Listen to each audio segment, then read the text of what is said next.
अस्सलाम वालेकुम क्लास, उम्मीद है सब लोग खैरियत से होंगे। आज हमारी एक और पोम है फर्स्ट ईयर इंग्लिश के हवाले से। इसका नाम है ओज़िमंडियाज़। कुछ लोग ओज़िमंडस पढ़ते हैं, कुछ लोग ओज़िमंडियाज़ पढ़ते हैं। और written by Percy Bysshe Shelley. और एक सोनेट है हमारी ये।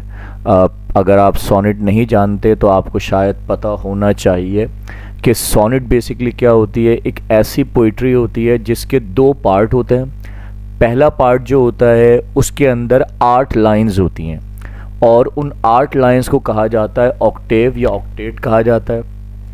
और जो दूसरा पार्ट होता है वो 6 लाइंस पर कंसिस्ट होता है और उन 6 लाइंस को कहा जाता है सेस्टेट, SESTET, सेस्टेट कहा जाता है। और ये जो 8 और 6 लाइंस मिलकर जो इनको ऐड करके जो 14 लाइंस बनती हैं, तो 14 लाइंस की पोम को कहा जाता है क्या, सोनेट कहा जाता है। ठीक है जी।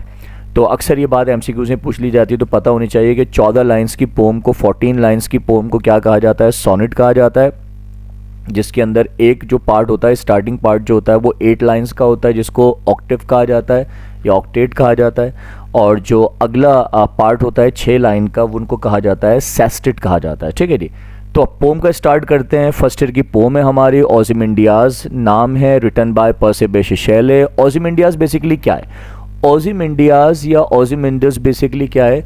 ये Ozymandias is the name of a king, एक बादशाह का नाम है जो कि कहा जाता है कि ये बादशाह जो है ना, ये फ़िरौन की कैटेगरी के बादशाह हैं। जो फ़िरौन जो लोग गुज़रे हैं, बादशाह गुज़रे हैं, ये उन कैटेगरीज़ में से है। मिस्र के अंदर ये हुआ करते थे।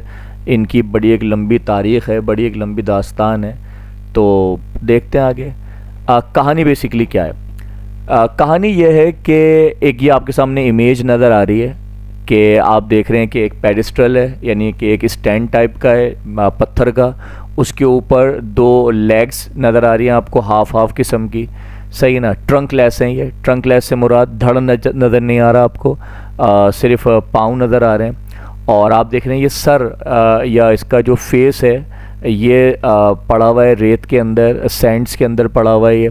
और आधे से ज़्यादा तकरीबन क्या हुआ है, ये डूबा हुआ है, संक हुआ है इसके अंदर, यानी धंसा हुआ है। ठीक है ना। तो इसका मतलब क्या है, ये तस्वीर दिखाने का मकसद क्या है?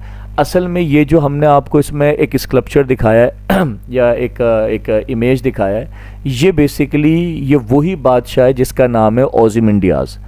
और ये जो बादशाह हुआ करते थे ये बड़े प्राउडी हुआ करते थे, बड़े ब्रूटल हुआ करते थे, क्रूअल, जालिम, जाबिर, गुरूर वाले हुआ करते थे, जो अपने सामने दूसरे लोगों को कुछ भी नहीं समझते थे, उनकी कोई हैसियत नहीं समझा करते थे। ठीक है ना।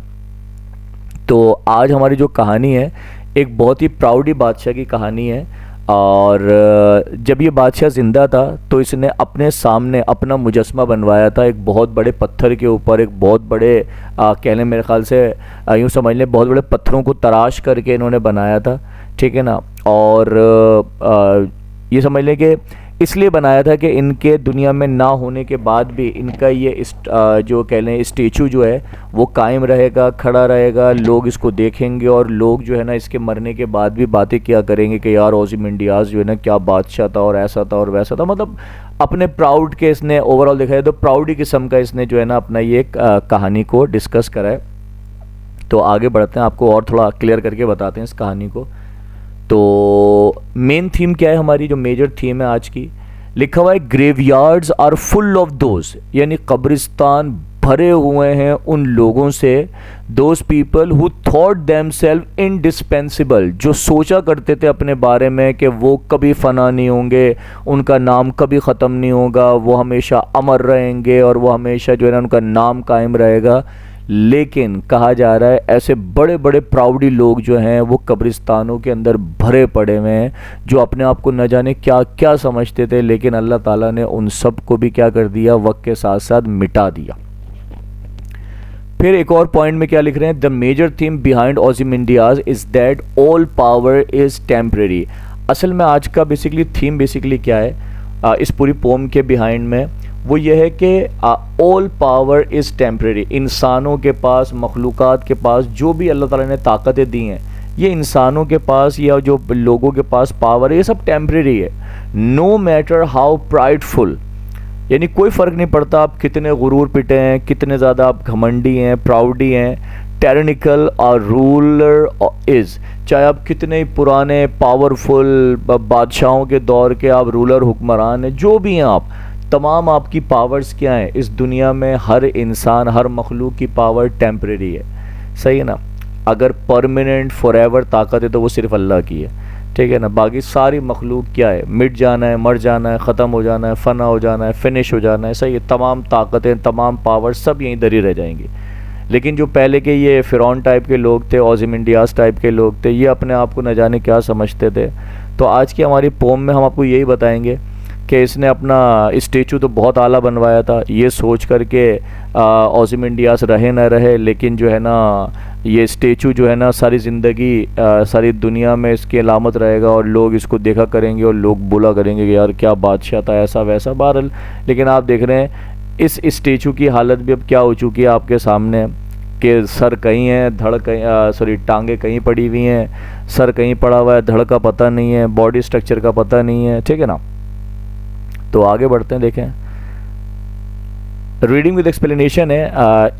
इसका पहला जो पार्ट है 8 लाइंस का, जिसको हमने बताया था ऑक्टेट कहते हैं। तो पढ़ते हैं। तो पर्सी bysshe शैली कहते हैं आई मेट अ ट्रैवलर, मैं मिला, यानी पर्सी bysshe शैली जो पोइट है हमारे, वो कह रहे हैं कि मैं मिला एक ट्रैवलर, एक मुसाफिर से, फ्रॉम एन एंटीक लैंड, और वो मुसाफिर कहाँ का था, एक बड़ी एंटीक ज़मीन का, एक बड़े अलग किस्म के मुल्क का, एक बड़ी अलग किस्म की कह लें शहर और इलाके का एक रहने वाला था। एंटीक लैंड का मतलब एक बड़ा यूनिक जगह से वो बंदा आया था। और कहते हैं वो जो ट्रैवलर था, हु सैड, उसने मुझे बताया या उसने मुझे कहा, क्या कहा उसने कहा टू वास्ट, दो बहुत बड़ी बड़ी, एंड ट्रंकलेस लेग्स, यानी दो बड़ी बड़ी मैंने लेग्स देखी हैं, टांगे देखी हैं, ऑफ स्टोन, पत्थर की बनी हुई, जो कि ट्रंकलेस हैं। ट्रंकलेस से मुराद टांगे तो खड़ी हुई नज़र आ रही हैं लेकिन उसके ऊपर धड़ नहीं है।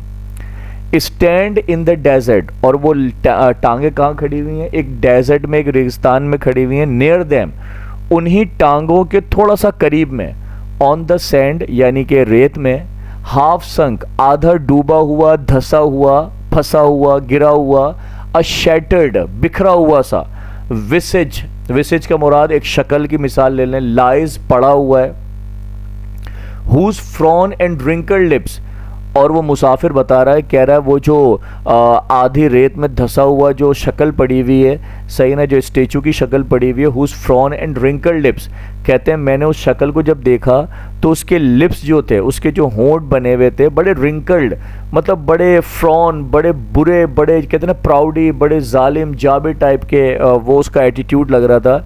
And sneer of cold command, और ऐसा लग रहा था जैसे कि अभी भी, यानी उस मुजस्मे में भी उसने अपना मुजस्मा भी ऐसा बनवाया था कि जैसे लगता था कि अभी भी वो क्या कर रहा है, वो बड़े गुस्से में है और बड़ा कमांड दे रहा है, बड़े ऑर्डर्स दे रहा है। फिर लिखा हुआ है tell that its sculptor well those passions read, और कहा जा रहा है कि वाकई उसका जो बनाने वाला था, यानी जिसने वो स्कल्पचर, जिसने वो एक इमेज बनाया, जिसने वो एक स्टेचू बनाया, जो स्कल्पचर था इसका, कह रहे वेल दोज पेशेंस रीड, उसने बड़े तसल्ली से उस बंदे के, उस बादशाह के पूरे एटीट्यूड को पढ़ा, समझा, और फिर उसने वो तमाम चीज़ें which yet survive stamped on these lifeless things, यानी उसने इस मूर्ति को ऐसा सांचा, इस तरीके से कार्विंग की कि लिखा हुआ है विच येट सर्वाइव, अभी भी वो सब कुछ कह लें कि, यानी मूर्ति गिर तो गई है, वो स्टेचू गिर तो गया है, लेकिन अभी भी सरवाइव कर रहा है, stamped on these lifeless thing,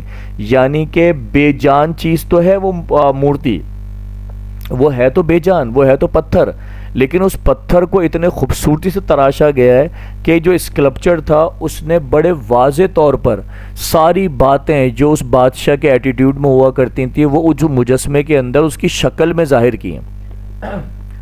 the hand that mock them, और उसके हाथों को दिखाया गया है। मोक देम से मुराद क्या है, यानी कह रहे हैं कि मोक का मतलब ऐसे मुंह चढ़ाना होता है, तो कह रहे हैं the hand that mock them and the हाथ दैट फेड, यानी कहा यह जा रहा है कि उस बादशाह की जो मूर्ति बनाई है, उसने जो स्टेचू बनाया था, उसके हाथ क्या, उसके पाँव क्या, उसका एटीट्यूड, उसका जो है ना चेहरा, उसने सारा इतनी खूबसूरती से तराशा था कि वाकई में लगता था कि उसका अंदाज़ झलकता था कि वो वाकई वो बादशाह ओरिजिनली किस तरह का रहा होगा। वो उसके चेहरे से और उसके गेस्चर से, उसके एटीट्यूड से आया है नज़र आता है। अगला पार्ट क्या है इसका, कह रहे हैं एंड ऑन द पेडिस्टल। अच्छा, इतना ही काफ़ी नहीं है, जिस पेडिस्टल के ऊपर उसने वो मुजस्मा बनाया था, जो इसका स्कल्प्टर था, कह रहे हैं ऑन द पेडिस्टल। पेडिस्टल किसे कहते हैं अगर मैं आपको दिखाऊं तो आप ज़रा अगर देखें तो पेडिस्टल क्या होता है, पेडिस्टल ये होता है, ये जिसके ऊपर आप देख रहे हैं लेग्स खड़ी हुई हैं, ये जो नीचे एक बड़ा सा पत्थर रखा हुआ है एक स्टैंड टाइप का, सही ना, इसको पेडिस्टल कहा है इस पोएट ने, सही है ना। तो क्या लिख रहे हैं, and on the pedestal these words appear. अच्छा, जब बादशाह ने अपना ये मुजस्मा बनवाया था स्कल्प्चर से, तो उसने उस पेडिस्टल, उस स्टैंड के ऊपर जिसके ऊपर उसने अपना मुजस्मा बनवाया था, उस स्टैंड पर उसने कुछ लिखवाया था, दीज वर्ड्स अपेयर। वो वर्ड क्या थे भाई, क्या वो वर्ड जाहिर हो रहे थे, उस पर लिखा हुआ था माई नेम इज़ ओज़िमंडियाज़, मेरा नाम क्या है, ओज़िमंडियाज़ है, किंग ऑफ किंग, मैं बादशाह नहीं हूँ बल्कि मैं बादशाहों का बादशाह हूँ। यानी कि आप देख रहे हैं गुरूर और प्राउड बातों से छलक रहा है कि मेरा नाम ओज़िमंडियाज़ है, I am the king of Kings, मैं बादशाहों का बादशाह हूँ, लुक ऑन माई वर्क्स। और उस पर लिखा हुआ था कि देखो मेरे काम, ये माइटी मेरी ताकत। और फिर सारी ताकत क्या हो जाती है, डैस्पेयर। डैस्पेयर से मुराद सारी पावर कहाँ गई, वो जो इतनी शान शौकत बनाई थी, वो जो इतना बुलंद बाला मुजस्मा बनाया था, आज वो ज़मीन में पड़ा हुआ है, सही है ना। सिर्फ टांगें वहाँ खड़ी हुई हैं, धड़ का पता नहीं है, कहाँ दब गया मिट्टी के अंदर, सही है ना। और जो चेहरा है वो भी तकरीबन आधे से ज़्यादा धंसा हुआ है। तो कह रहे हैं डेस्पेयर, क्या मायूसी है, नथिंग बिसाइड रिमेन, याद रखो हमेशा कुछ भी बाकी नहीं रहना, हर मखलूक ने ख़त्म हो जाना है। राउंड द डिके, वक्त गुजरता जाएगा, ऑफ द कोलोसल रैक। तो आप ही जानते हैं राउंड द डिके से मुराद, आप इतने साल गुजर गए, जाहिर सी बात है इस सारे मामले को, इस स्टेचू को बने हुए सालों हज़ारों साल गुजर गए, सही ना, या सैकड़ों साल गुजर गए। तो राउंड द डिके यानी वक्त बहुत गुजरा, of the colossal rack. Colossal का मतलब होता है ह्यूज, और रैक का मतलब है टूटा फूटा बर्बाद हुआ हुआ। तो कहते हैं आज भी वो टूटा फूटा बर्बाद हुआ हुआ बड़ा सा स्टेचू जो है आधा अधूरा पड़ा हुआ वहीं पे। बाउंडलेस इन बेयर, कहना कि बाउंडलेस से मुराद दूर दूर तक सहरा है, सही है ना। एंड बेयर, बिल्कुल तन्हाई है, अलोन है, कोई दूर दूर तक नहीं है। The loan and level sand stretch far away, जहाँ देखो सिर्फ क्या नज़र आ रही है, दूर दूर तक रेत फैली हुई नज़र आ रही है, और कहीं इसकी कोई बादशाहत का नामो निशान नहीं है, इसकी कोई पावर का नामो निशान नहीं है, बल्कि इसकी तो अपना स्टेचू जो है वो क्या हो चुका है, वो तो मिट्टी में मिल चुका है, इसका मुंह ज़मीन में धंस चुका है, सही है ना। तो होपफुली आपको ये पोम समझ में आ गई होगी, ठीक है ना। तो इसके अंदर ये एक सोनेट थी जिसके अंदर ओज़िमंडियाज़ के उरूज व ज़वाल का जिक्र किया गया है कि इंसान ख़ुद को कितना ही कुछ भी समझ ले, सही है ना, आखिरकार उसका जो कह लें कि उसकी जो डेस्टिनी है वो यही मिट्टी है, यही ज़मीन है, ठीक है ना।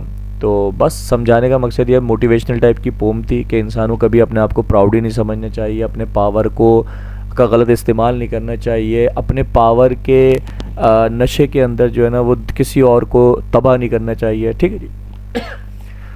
तो होपफुली आपको समझ में आ गया होगा। इंशाल्लाह फिर अगली क्लास में आपसे बात करते हैं। अल्लाह हाफ़िज़।